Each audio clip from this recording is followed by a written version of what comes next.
Sebenarnya bukan Malaysia je yang ada isu dengan kredit kad. Singapura pun sama juga. Kalau kita tengok baki hutang kredit kad yang tak dibayar sekarang ni mencecah paras tertinggi dalam masa 10 tahun iaitu sekitar 9.07 bilion Singapura dolar. Dan ini merujuk kepada hutang yang roll over ke bulan seterusnya. So maksudnya ini adalah bil yang tak dibayar penuh dan mula dikenakan kadar faedah. Menariknya, peningkatan ni berlaku secara berperingkat dan secara konsisten sejak 2021 walaupun jumlah pemegang kredit sebenarnya semakin berkurang. Realitinya, Malaysia pun ada masalah yang sama.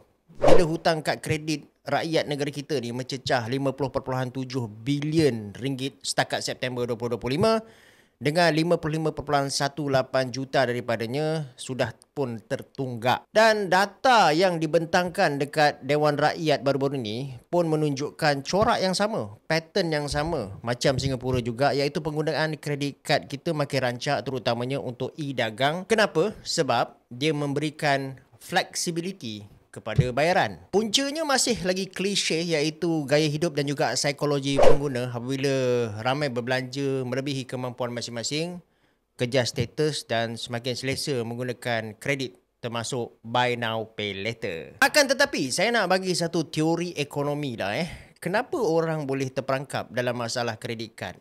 Baik.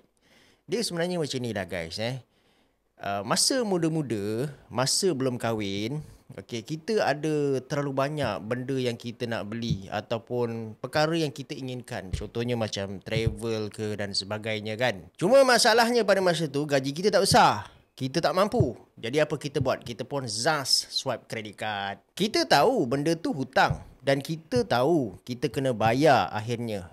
Tapi pada masa itu kita fikir tak apalah. Aku swipe dulu kredit kad ni, nanti later on aku akan bayar lah. Daripada bujang pun berkahwin. Bila berkahwin ni, tanggungan pun dah makin besar. Pada masa tu, ingat nak bayar kad kredit secara konsisten. Akan tetapi masalah lain pula datang. Iaitu pada masa tu, belum sempat kita bayar kad kredit punya hutang tu, kereta kita rosak. Nak bayar tak ada duit, zas sekali lagi. Lepas tu total interest yang kita bayar pun naik, kita pun mula terperangkap. Betul tak teori ni?